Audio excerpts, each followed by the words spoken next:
Snow fell in widow's watch threads, thin and stubborn in the late spring air, settling in the grooves of Winterfell's stone as if the season could be argued with. The castle had the smell of smoke and rot even after the pyres, even after the song and the cups turned face down and the halls swept.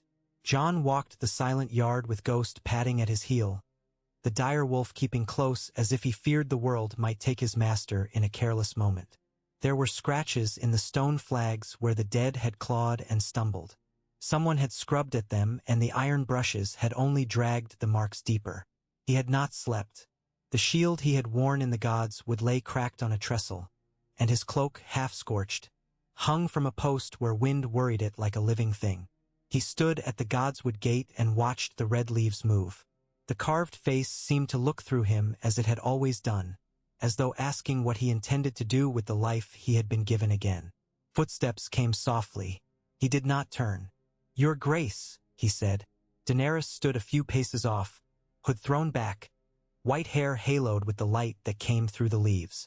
Rhaegal perched beyond the wall in the snowy dead of the kitchen garden, half shrouded by steam from the scullery vents. His green wings folded, the scars of the battle puckered and pale along his side. Drogon lay further, black as a fallen tower, his eye a slow ember. The dragons watched nothing and everything. "It feels wrong to leave while they still mourn," she said quietly. "But staying is killing us as well." He looked at her. Her face seemed thinner. Grief had carved it to the bone and left it like a blade. "They'll mourn whether we stay or go," he said.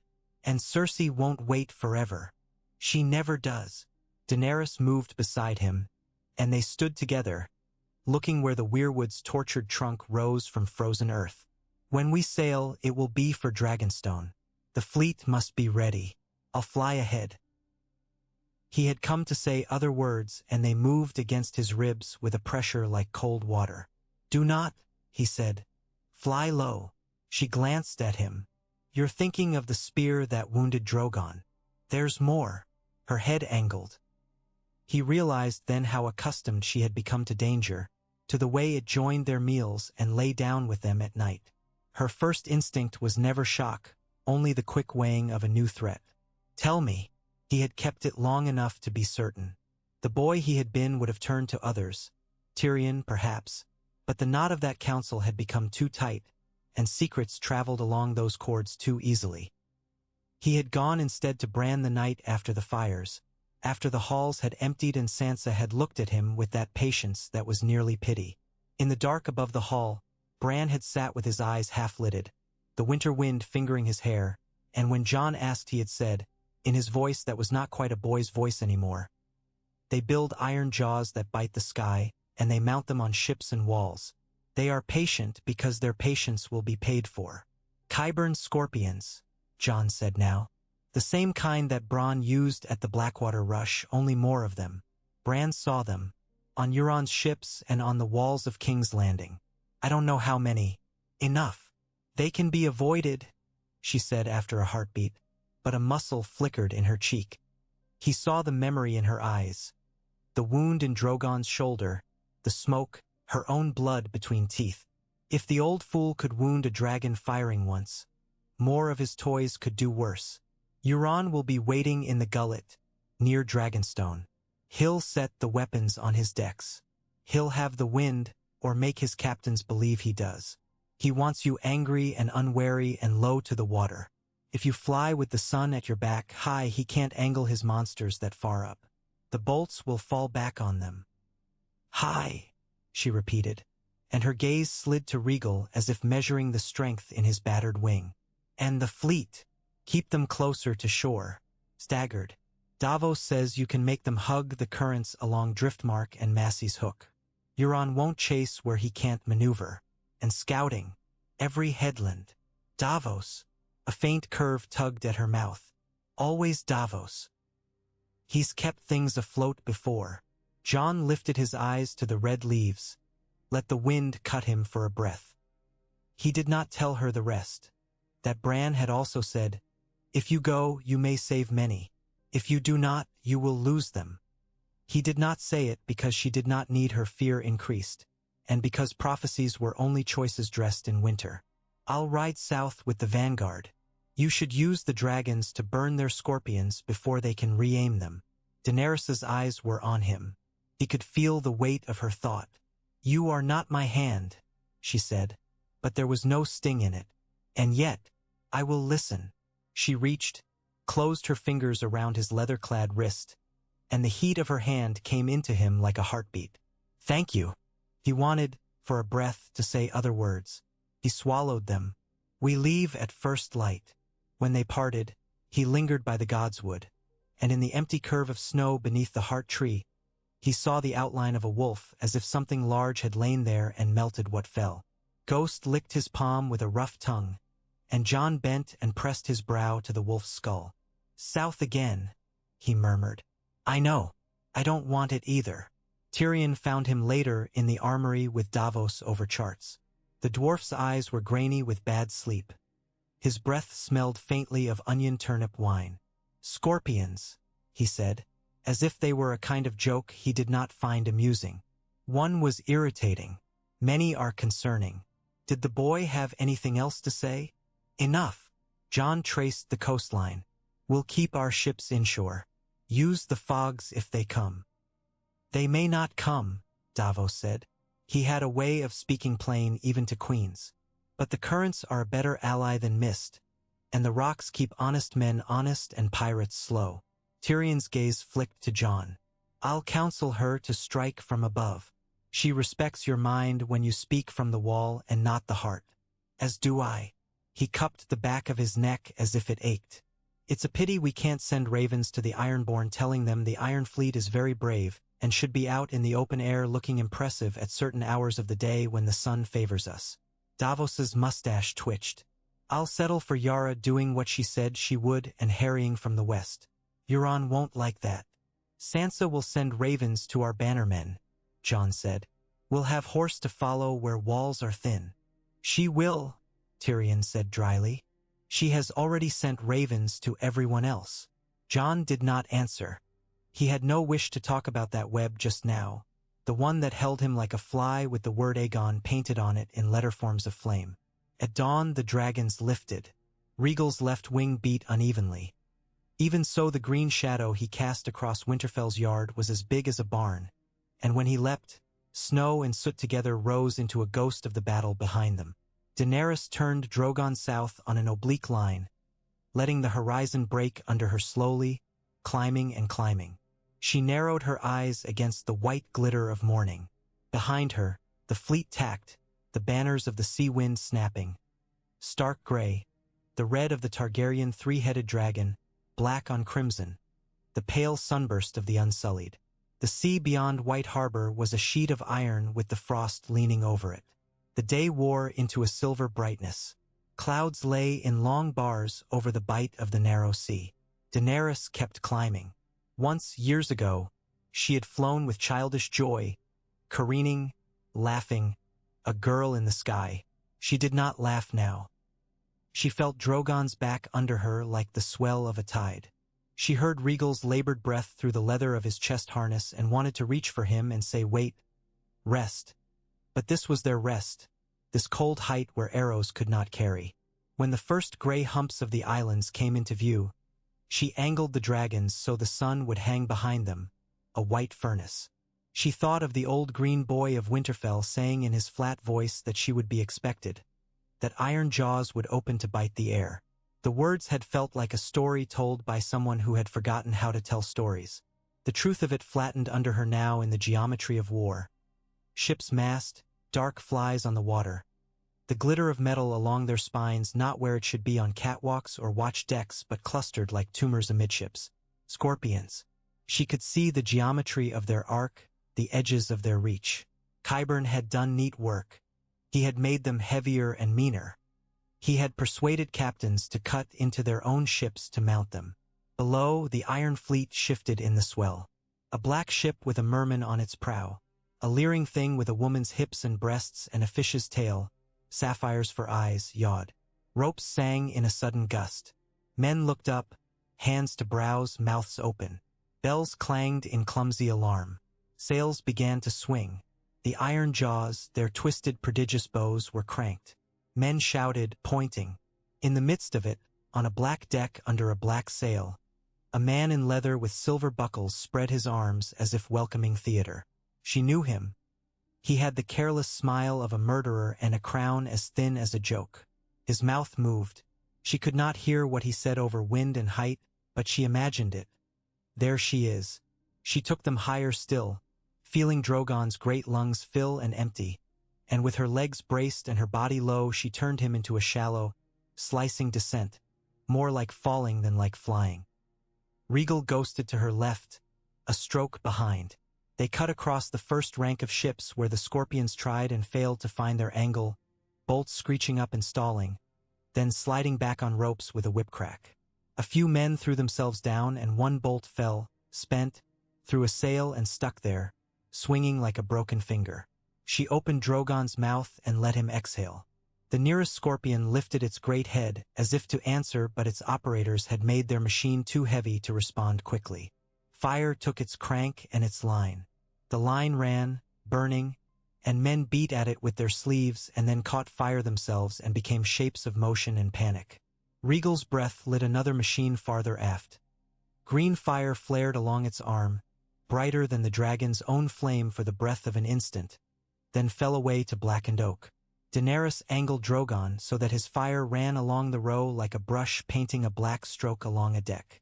The black ship with the leering merman turned with a sudden skill that was almost art, cutting across the line of another, its Scorpion already half-aimed, men swearing and heaving at the winches. Euron Greyjoy's mouth was still smiling. He was pointing. She saw how he judged, quick as lightning, how fast a dragon could drop, how much arc his machine could pull before the bolts lodged and the gears would scream. He had seen dragons before. He had not seen this height. His bolt lashed up, a dark glint that grew as it came, and Daenerys felt the jerk as it passed close under Drogon's wing. Caught nothing. It passed, a bent finger of iron, and went end over end into their own captain's cabin, taking the door with it. The men at that Scorpion cursed, some laughing in fear. She did not give them time to crank again. She fell, opened Drogon again, and cut the merman's ship along the spine where its Scorpion bed met the deck. Tar bubbled, ropes opened, men fell under moving metal like mice under a plank. Euron's smile vanished like a coin swallowed by water. He went over the rail into the coiling sea and vanished as if the sea itself had wanted him and finally had him. The first rank of the Iron Fleet lay suddenly ragged. Daenerys banked, bringing Rhaegal tight, letting Drogon's shadow fall across her ally's green flank as if she could shelter him with it. They made another pass. Bolts rose and fell uselessly. A few came near, one split a wingtip feather of fire, but the angles were wrong. The dragons were above the Scorpion's hatred, and when men turned the machines to follow, they gave their flanks to other flames. The ships began to burn not like one thing but like many small fires feeding each other. The smell came up to her. Pitch, wet oak, salt, and something in the smoke that had been men. By the time the Winterfell fleet rounded the last headland, the water off Dragonstone was choked with burning hulks and drifting sails. Davos had his ships hug the shore, as promised, men ready with grapnels to pull survivors from waters that hissed with falling fire. Yara Greyjoy's raiders appeared from the dusk of the western sea, lean and hungry. They set upon the stragglers with a joy that had no mercy in it. A skeleton of a black sail drifted past the forked headland like a flag of surrender. On Dragonstone's high black cliffs, the old castle's ramparts were empty. Cersei had pulled her garrison back. Only gulls watched. Rhaegal came down to the beach as lightly as his wounds allowed. Daenerys slid from Drogon with her legs nearly numb. The sand had a strip of snow on it where the wind had blown it down into the hollow. She stood with her body humming, watching the last of Euron's craft list and sink. A handful of black sails fled east into the open sea with Yara's ships chasing like wolves. Grey Worm came, his face as impassive as a mask except for the small lines at the corners of his eyes that meant he had been afraid and would not show it. He bowed.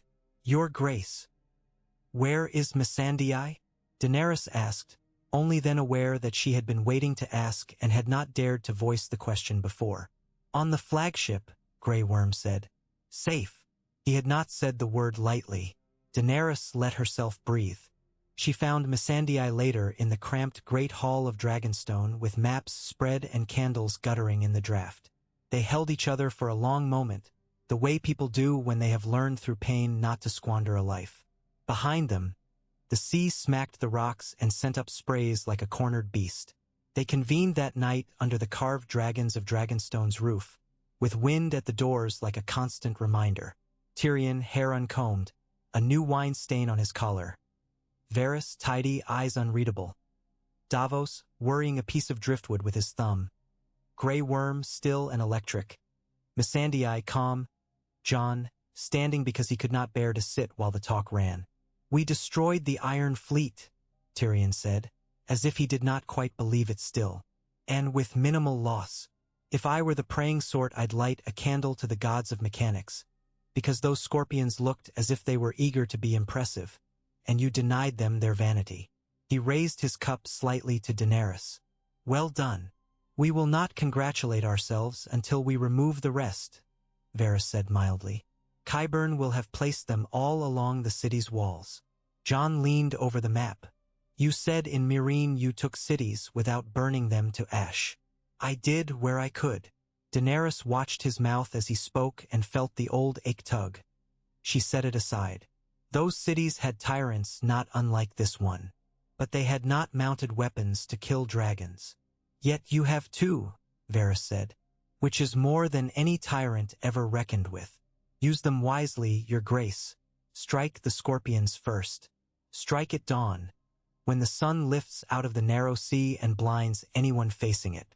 Strike at the walls and not the streets. You mean to avoid killing, Grey Worm said. Something in it was a question and not a protest. I do, Daenerys said. I did not cross an ocean to become what I hate. And still, Tyrion murmured. The woman on the red keep will force you to the edge of yourself if she can. She knows you care about the bells. He placed a small wooden bell on the map that he had acquired from somewhere and flicked it with a finger so it rolled and clapped once. She will ring them late if she rings them at all. Then we make it easy for her to ring them, Jon said. We take away what gives her the courage not to. The Golden Company, Davos said. They're hired pride, which is a weak sort, but they're plenty and they have horses. We break them with the dragons, Daenerys said. We do not press. We burn their standards and their scorpions in the gate, and we stop when the bells ring. I will hold the dragons over the Red Keep, and I will not burn the Red Keep unless forced. Qyburn, Tyrion said, as if savoring something sour. He will have other toys. Perhaps wildfire, perhaps worse. Wildfire burns everything, Davos muttered. His right hand flexed as if remembering an old phantom pain. If he is mad enough to keep vials still in the tunnels, then we do not set the streets alight, Daenerys said, cutting through it. We do not feed fire to fire. Drogon is my answer to the scorpions. Rhaegal will range the air to keep their aim confused. We use the Dothraki as a painted shadow only. Grey Worm, I want your unsullied tight as a fist. No sacking. No pursuit past the walls unless the gates open. Tyrion, you and Qyburn will meet under a flag to offer surrender. Varys, send word to the city that we will accept it. Davos, keep our ships anchored in the shallows and ready to ferry food. If the bells ring, we bring bread. Bread, Missandei echoed. Let it be known. Varys's eyes gleamed. That will reach ears that never heard it before in that city. Jon said nothing to the council, but when the meeting broke, he walked with Daenerys to the high gallery where the wind came in fast under the eaves, and the sea was a sheet of tarnished metal under the moon. They stood for a while without words, letting the night blunt the day's edges. You were right, she said at last, about the scorpions. You were right to listen. He glanced down, as if to ask the stone to lend him speech. You'll need to believe I mean what I say tomorrow. What do you say? That I will be with you, that I will do what you ask, and that if the bells ring, we stop.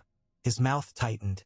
If we stop, Sansa and the North will say I gave you the city. If we burn it, they'll say I couldn't stop you. I can live with one of those accusations and not the other. I am not your enemy, she said softly. Tell Sansa that. She knows, he said wearily. It is other things she knows that make her fearful.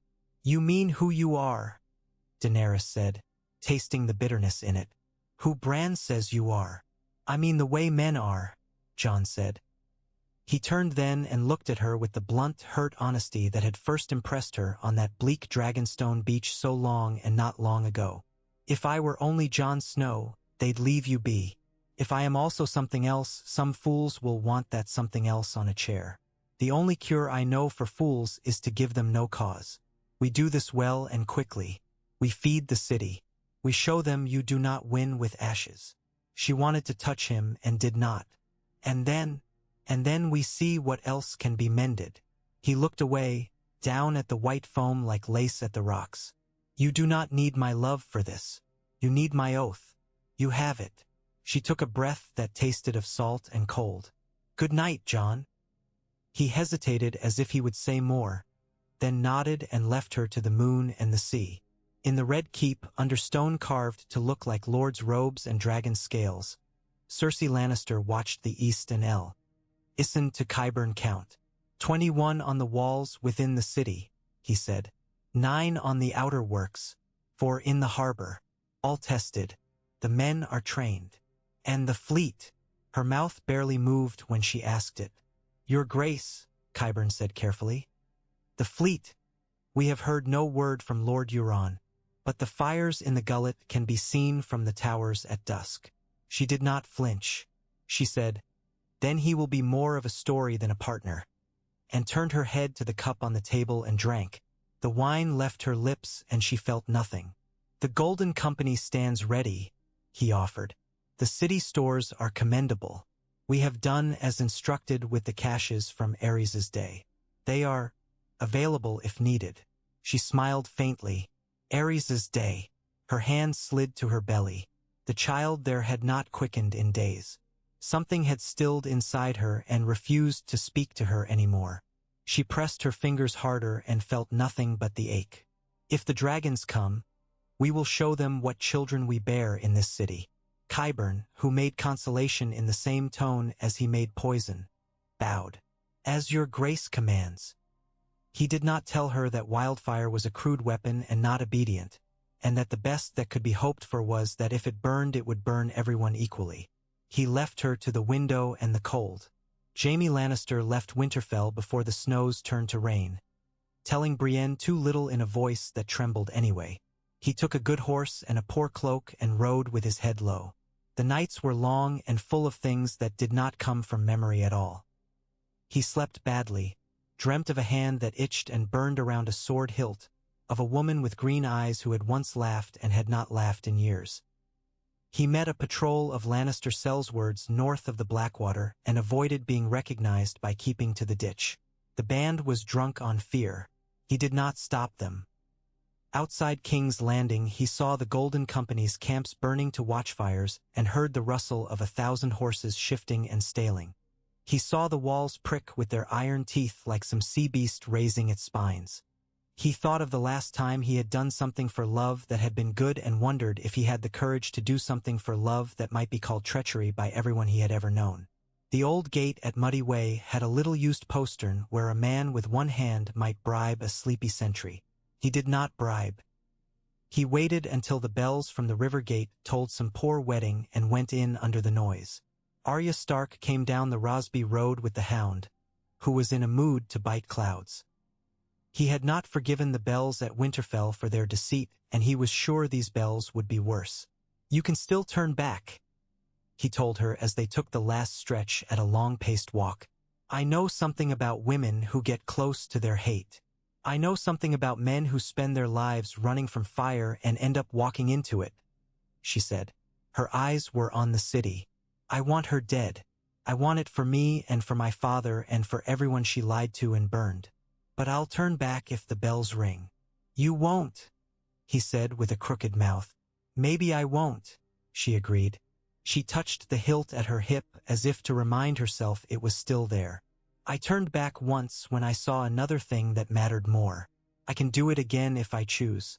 It won't be because I'm afraid." She did not say she had dreamed of the dragon girl's face lit by wildfire, of a shadow moving over children's backs. She did not say the dream had knotted something that had been a loose string in her chest, and that she had woken angry with a person she had never loved and had to roll the anger around in her hands to see what it was made of. At dawn the next day, the sea threw a hard white light into the eyes of the men on King's Landing's walls. On the eastern parapet, where the scorpions reared like obscene insects, men swore and shaded their faces and stared toward the sparkle that was the line of day. The first dragon came out of it like a piece of the sun breaking away and taking shape. There was no warning because there had been no sound to carry high enough to tell them. The dragon folded and uncoiled itself in a single motion that looked like a hand flicking a knife open. Fire ran along the tops of the outer scorpions like water from a bucket's lip. Men leaped back and spilled off the parapet with their arms pinwheeling and were gone. The dragon lifted again, black against white, then rolled his ribs and came back. The second dragon came behind and above, a slice of green. His passage shoved a wall of air across the archers, knocked hats off and sent one boy sprawling. He breathed in a short, controlled burst that took a scorpion at its base and neatly removed it from the wall. Its operators scrambled and vanished down the ladder, shrieking as the machine toppled backward. At the river gate, the Golden Company formed, standards perfect, horses stamping, their pale general sitting his mount like a statue of a prince. The black dragon cut across them and burned their banners without touching men, as if drawing a line with a brush through a signature. The horses screamed and bolted because horses did not care for piety when their manes were singed and neat formations bent. On the wall above the king's gate, Qyburn himself stood with a cloak too thin for the morning and watched his devices fail. He had constructed angles and measures, and a woman with silver hair had brought a variable that refused all arithmetic. Beside him, a guard captain tugged at his sleeve with a hand that had a nervous tremor in it. "Maester, not maester," Qyburn corrected absently. "Look there, the green one's wing. A wound, older. He protects it. Aim there." The captain tried. His men tried. They were brave and stupid, and in a later song someone would praise them for that. The bolts wavered through the sky. They did not bite. Rhaegal dipped once, and a bolt shaved a trailing membrane and drew a line of dark, and the dragon snarled and wheeled. Then the black dragon came down the line and roasted the scorpions' crews neatly from their machines, as if allowing them the mercy of dying in the work they had chosen instead of falling and breaking on someone else's doorstep. The bells did not ring. Tyrion met Qyburn at the city side of the broken anvil gate under a white flag, while unsullied in ranks like a wall of water stood a bowshot away, and the sellswords looked at them and then at the ground. "You will lose," Tyrion said, and he sounded old saying it. "And many will die who have never seen your queen's face." Qyburn's expression was one of gentle interest burned down to coal. "Many die each day who have never seen it." "It should matter," Tyrion said quietly. "Perhaps it will matter to your gods that you had a chance to save them." Qyburn blinked slowly. "The gods and I parted company some time ago. We'll speak no more of it. This will be decided by other things." On the wall above them, a scorpion erupted. Its coils had been overheated by one precise burst of fire and the crossarm failed. Men leaped aside and one went over. He did not scream until he was halfway down, and then he screamed as if he had finally remembered himself. "Tell Cersei," Tyrion said, looking past Qyburn to the city, "that if she rings the bells, the army will stand down." Qyburn tilted his head. "I will tell her that your grace's brother is in the city. Perhaps that will motivate her to spare no one." He looked amused by the cruel balance of it. "Good day, Lord Tyrion." They were never going to listen, Tyrion thought, as he walked back. They were never going to be someone else before the end. He wondered when he had begun to hope for that foolishness and decided it had been the day he had met a girl with dragons who had suggested feeding men instead of perishing them. Drogon took the remainder of the harbor scorpions in 3 passes.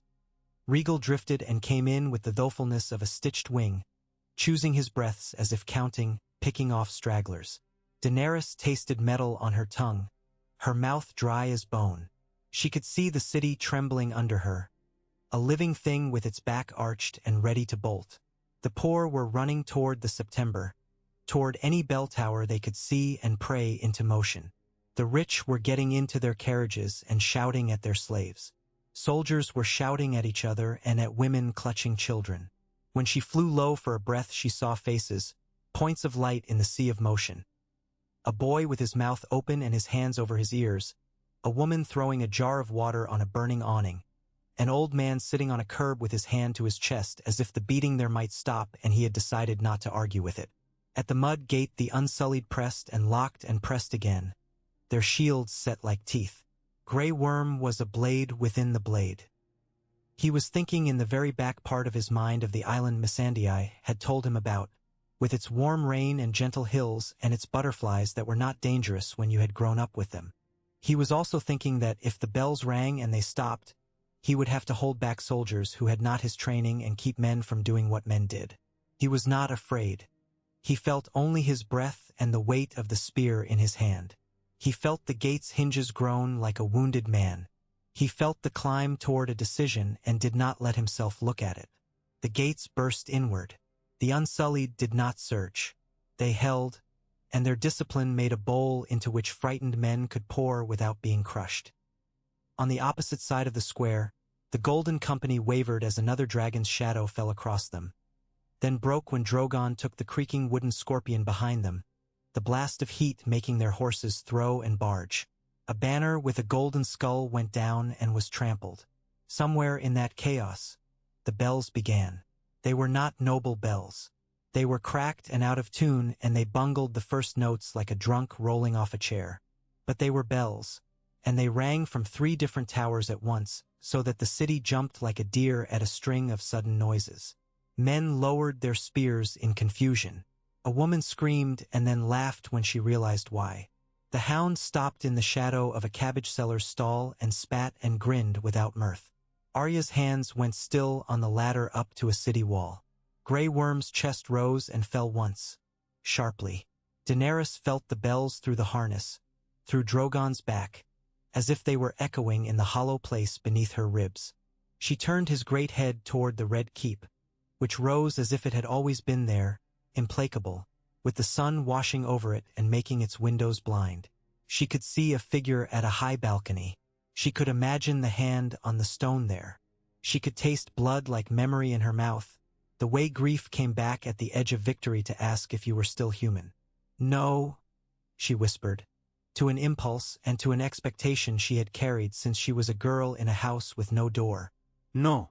Drogon beat his wings once with the force of a falling door and hung there over the city like a threat that refuses to come true.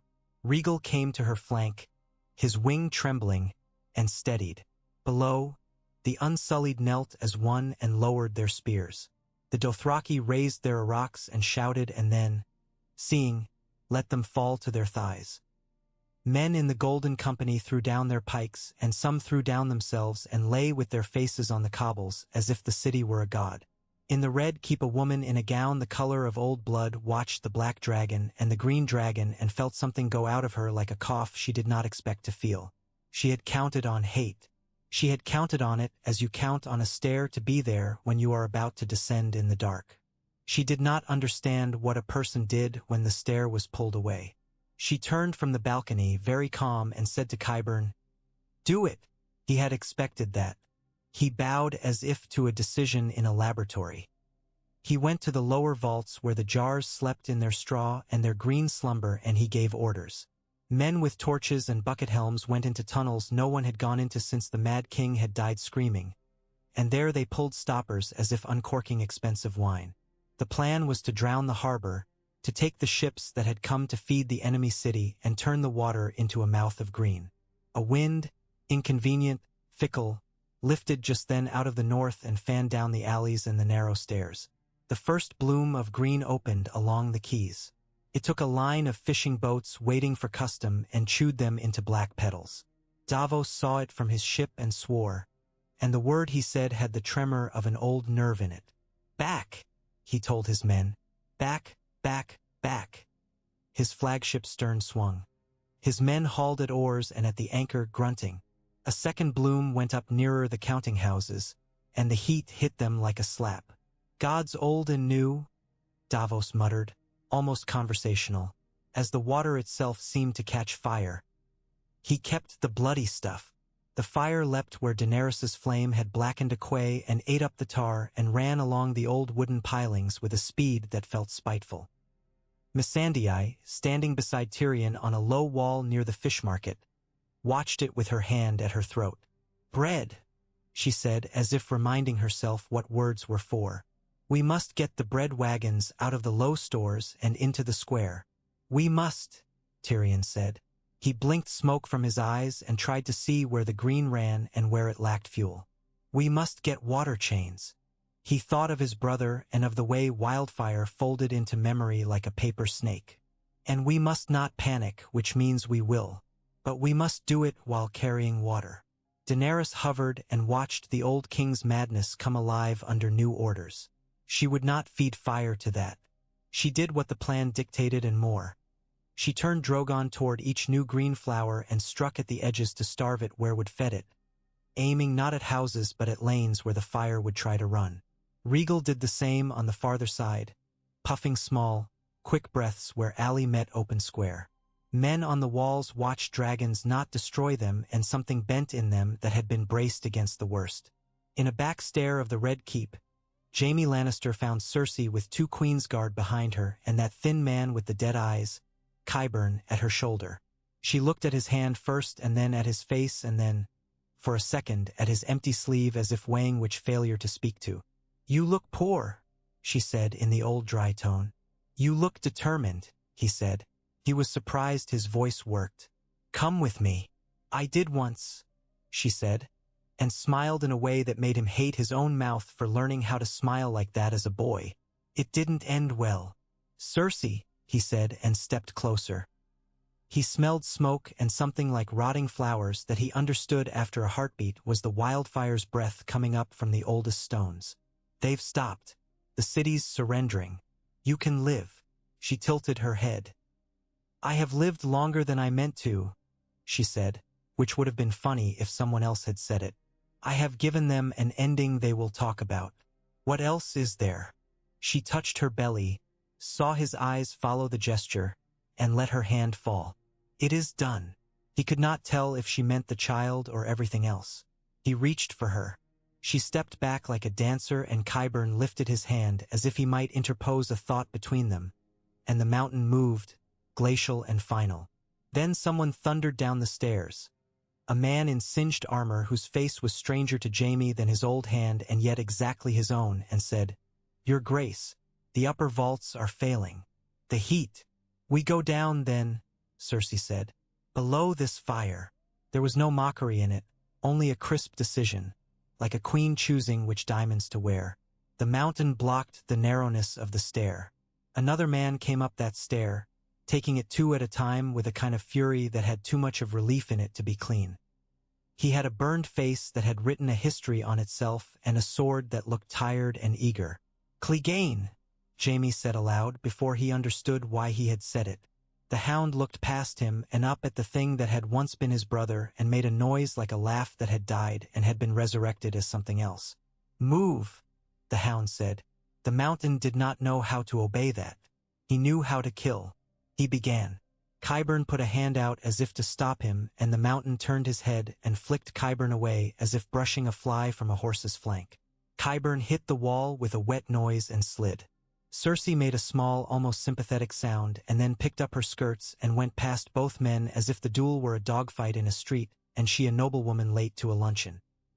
Jaime followed, because if he stayed he would only die watching, and if he went he might yet do the thing he had come to do, which was to keep his sister from lighting the city on the pyre of her story.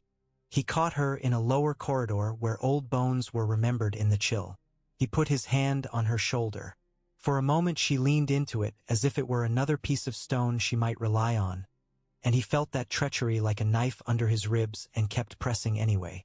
"Listen to me. This is finished. There is a boat in the postern below the gardens. We can go. We can take you somewhere no one knows your name, and you can live like a farmer's wife and throw rotten peaches at boys for stealing your apples." Cersei's mouth softened. trembled, tightened again. "There are no peaches in hell," she said. She met his gaze very straight on. "You killed the king because he would not be reasoned with. Do you remember? Do you remember how your hand felt when you closed it?" He remembered. He remembered the bright heat of that grip, the way the blade had entered like a sentence finishing itself after years of working toward its last word. He remembered the quiet afterward. "Yes," he said. His breath smoked in the cold of the lower passage. The floor trembled with fire somewhere. "I remember." "Then have some courage left," she said. "Do what you did best." He did not know if she meant kill her or kill for her, or if there was still a difference. He moved his hand up to her throat. She did not flinch. She looked into his face as if she had looked into it 1,000 mornings and could not be surprised by any arrangement of features it might show her. "I loved you," he said. He felt the pulse under his fingers. Quick. He thought of a girl in a tower, of a boy who had wanted everything to be simple, of a man who had wanted to stop a city burning and had failed at that and at nearly everything else he had touched. He closed his hand.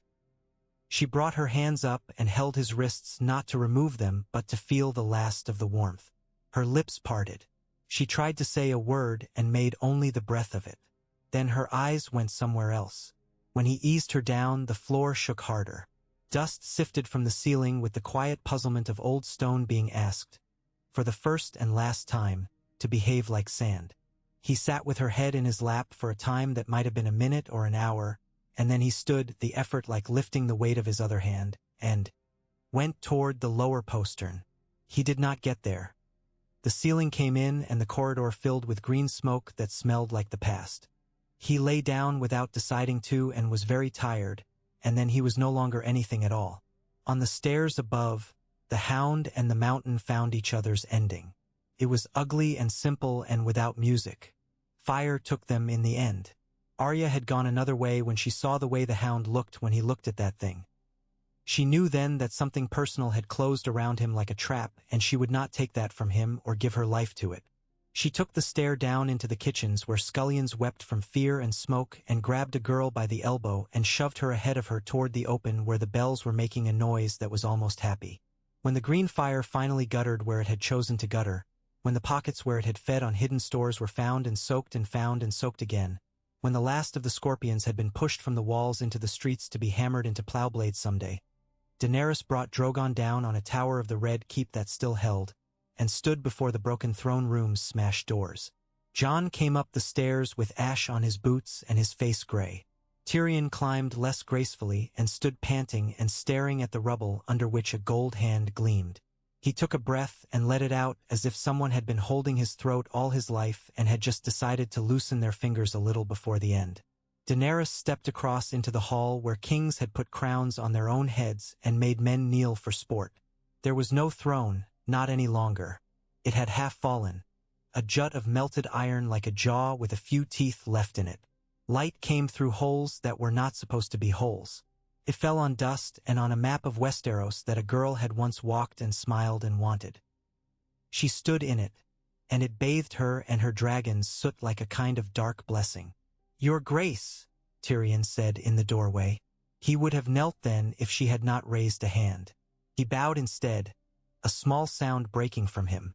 "The city yields." Jon came to her and looked at her as if searching for blood on her hands and finding none and not believing yet. He went to one knee. He did not do it beautifully. He did it thoughtfully. "My queen," he said. Daenerys turned her head toward the hole where a window had been and looked out at a city that still shook itself after a calamity like a dog coming out of a river. "Open the granaries," she said to no one and to everyone. "Bring up the bakeries.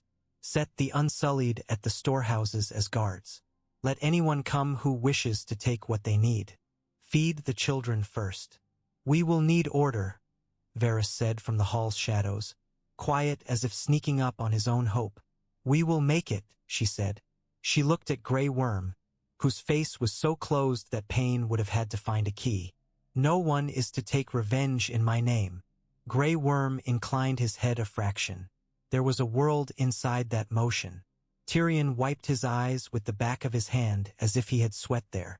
"If we could hang some signs, perhaps, with bread painted on them, so no one must read. Do it, Daenerys said.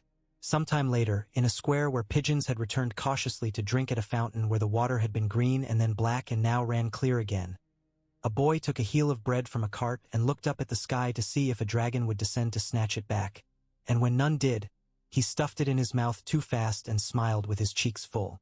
That was not the sort of thing anyone made songs about, but sometimes it was the only thing that mattered.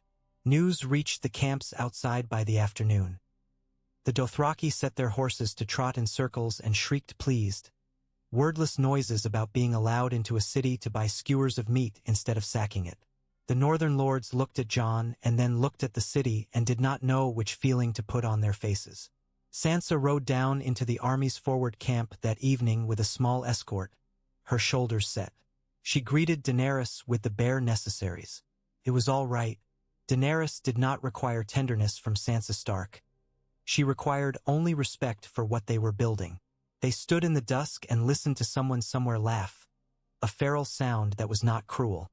"The North," Sansa said after the greetings, when the last formalities lay folded between them like a linen napkin. "We have not forgotten what we promised. And we have not forgotten that the North remembers what it wants. We ask again for our freedom." An older version of Daenerys might have answered sharp. This one did not. She looked at Jon. He looked back at her steadily and without pleading. He had already told her that he would be whatever she needed. It turned out that what she needed was a man who stayed himself. "You will have it," she said to Sansa. The air moved between them like the passing of a ghost. "Let it be known. The North shall rule itself under the house of Stark." Tyrion's eyes went wide and then soft. Varys's mouth shifted into a shape that might have been a smile if he had practiced more. Grey Worm betrayed no opinion, because as far as he cared, borders were a matter for men who liked lines. Missandei translated it into more words so that more people could hear it. Sansa's face did not change, but something in the slope of her shoulders softened by a finger's width. "That will help," Sansa said. She added after a breath, "Thank you." And the thank you sounded honest and also like a statement of fact she could live with. "Winterfell has bread to spare," Jon offered. "We'll send it. If the roads are safe." "They will be," Daenerys said, and fixed Davos with a look. "You're master of ships. Make them safe. Bring bread faster than rumor can spoil it." Davos's eyebrows leapt as if pulled by strings. "Aye, your grace. I'll put to sea with a headwind and a prayer." In the days that followed, the Red Keep was cleared room by room of men who had sworn to a woman who was dead and found themselves asking the air what loyalty meant now. The wildfire caches were mapped and carded and flooded. Tyrion appointed men who remembered the last time to stand and stare at places where green might show again. The city breathed. Daenerys stood on a balcony and watched bakeries smoking with honest heat and felt something loosen in her chest and take root there. Yara Greyjoy came back with a prize taken from a skiff outside the ruins of a black ship and a word. "He nearly got away," she said briskly, flinging a salt-wet cloak across a bench. "He had a knife for me and a song about kings. I cancelled both." Daenerys took the word without glee. "He would have kept singing," she said. "Thank you." She did not order songs for it. She ordered ropes and timber moved to the quays to rebuild. Varys, who had once given his life to shadows and was surprised to find he had one to live still, came to Jon on the second evening after the city fell and walked with him along the outer wall where the wind came pleasant off the sea. "You love her," he said, as if asking and also as if knowing. Jon stared at the swifts that dipped and rose like scraps of night pinned to thread. "I don't know what I know anymore, but I know this was not what it could have been, and I'm glad of that." "Then," Varys said, "perhaps we do not have to kill each other after all." It sounded like a jest. It was not entirely one. He folded his hands. "The realm needs time. She has given it at the point where history usually takes it away. That is rare. Rarer, perhaps, than dragons." "I'll hold her to it," Jon said. He had spoken it like a vow. "Do," Varys said. "She is less likely to kill you for it than she is me."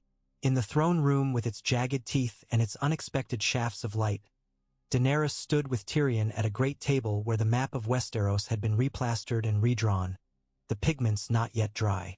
She put small tokens where people would sit who had not sat in such places before. "We will have a council," she said. "We will not play at thrones alone. We will call lords and commons both. We will have the citadel send us a new Grand Maester who remembers that his business is the living. We will appoint a master of grain, a master of roads. The master of whisperers may take up gardening for all I care." "That," Tyrion said, "would improve the gardens." He glanced at her and saw how she kept the grief near and used it as a weight to hold her steadiness. "You will be blamed no matter what you do." "I know," she said. "The question is what I would prefer to be blamed for. Feeding is better than burning." "And succession?" Tyrion asked, gentle as he could be when touching an old wound. "If you die without issue," she half laughed, without joy but also without despair. "Issue," she said. "What a word." She placed a token on Old Town and moved it to King's Landing and then to Riverrun and back again, as if she could draw a path there and someone would follow it. "When I die, you will call a great council. They will choose. Do not let a crown pass like a disease through blood again." "You will be called a radical," Tyrion said. "I will be called worse," she replied. "It will be the last thing I can do to break a wheel. Let them call it mad. Then let them see their children fed." He drank to that with water. He had had enough wine. "Very well, Your Grace. I shall start writing letters that will make old men cough in their beds."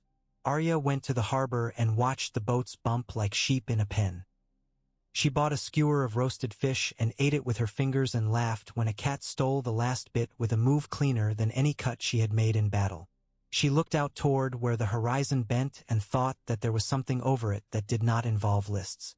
She found Jon later in a lane that still smelled faintly of smoke and tugged his cloak. "I think I'll go see what's west of west," she said, as if telling a brother she would run down to the river and be back before supper.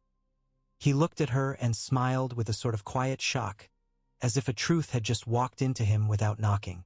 "Right?" he said, and knew she would not and smiled anyway. The hound did not need a burial. The mountain did not either. There was a corner of the city where something old and cruel had broken, and the people who lived nearest it slept better the following night without understanding why. Brienne found Jaime under a slab of stone in a corridor that had halfway collapsed.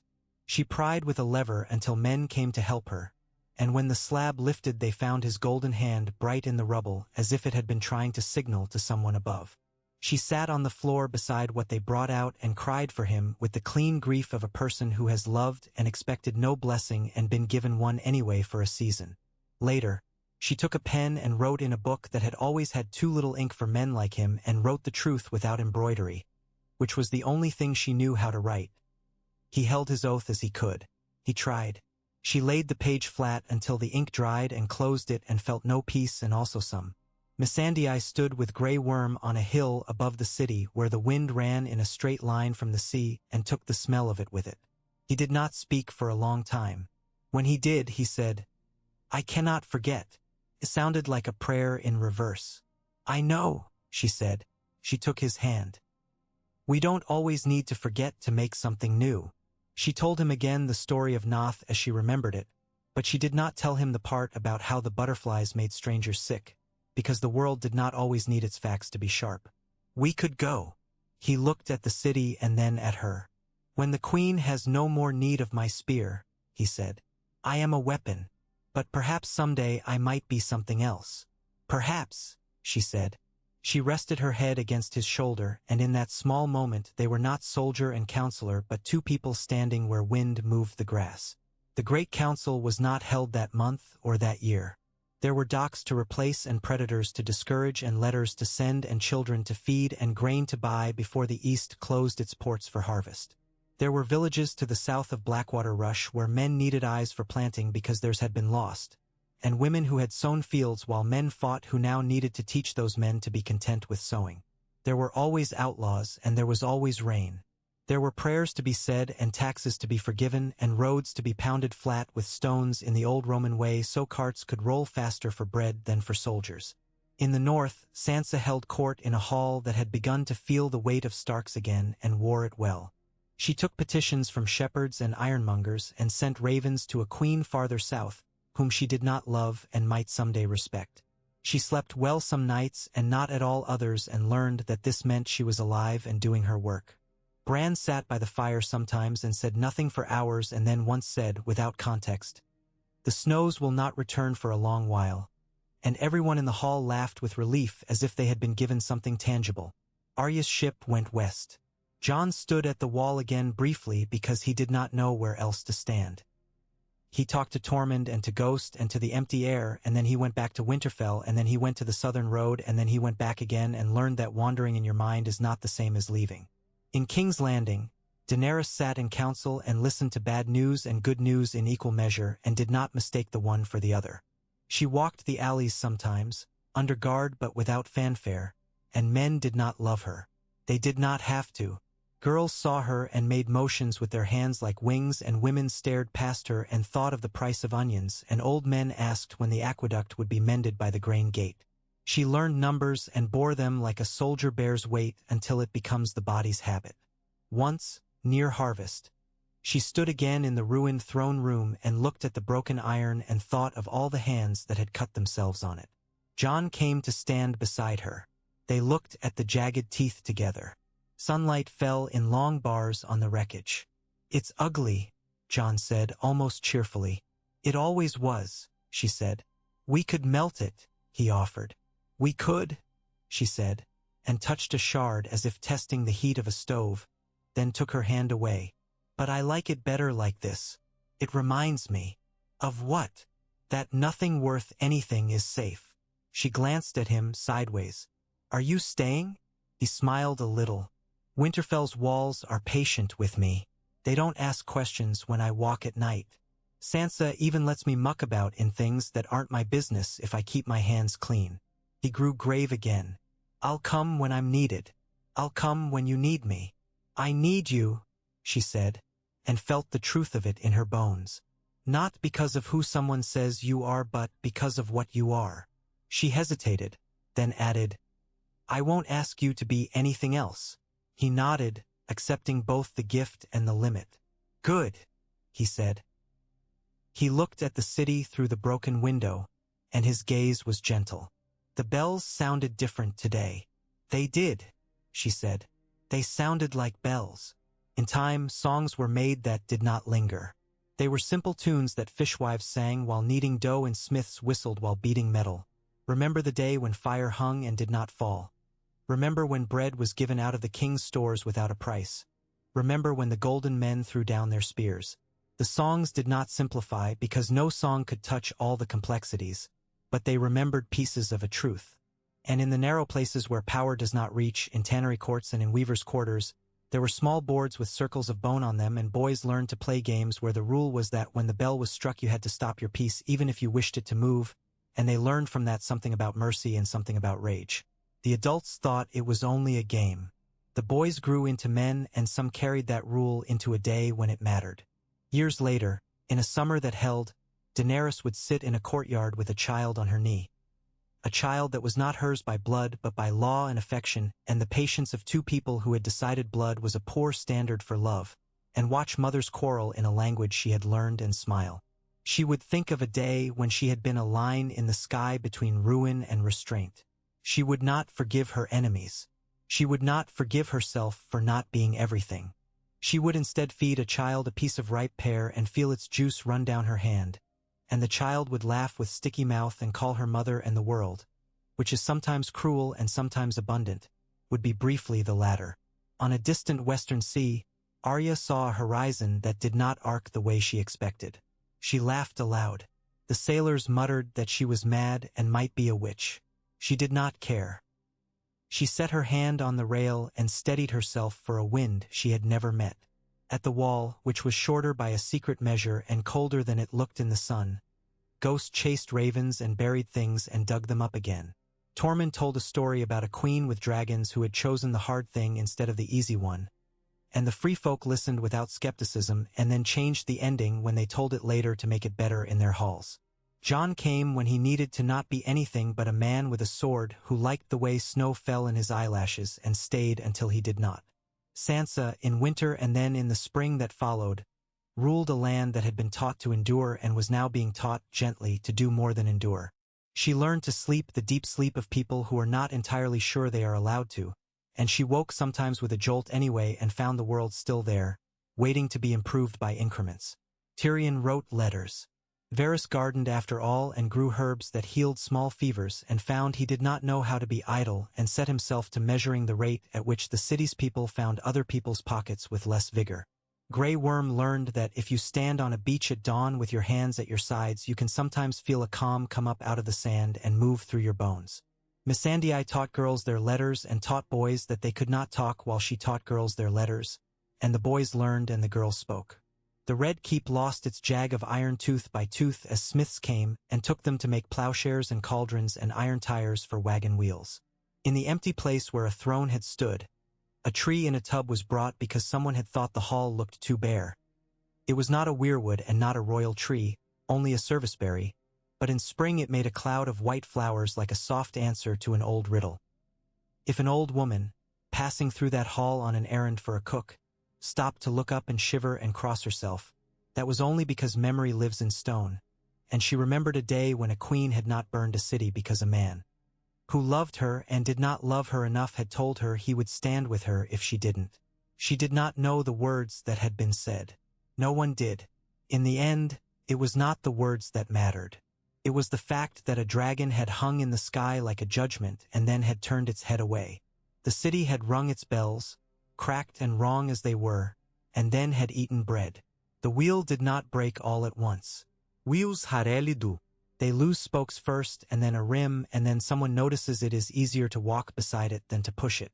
A queen with dragons does not fix everything, but perhaps she fixes enough so that other hands can lift what she cannot, and the old songs are joined by new ones, and the air in the courtyards smells more of bread and less of fear. That is not the ending to the story that the boys who grew into men tell, because it is patient and patient stories make portents against the storm. But it is an ending some people lived, and that itself is a kind of victory.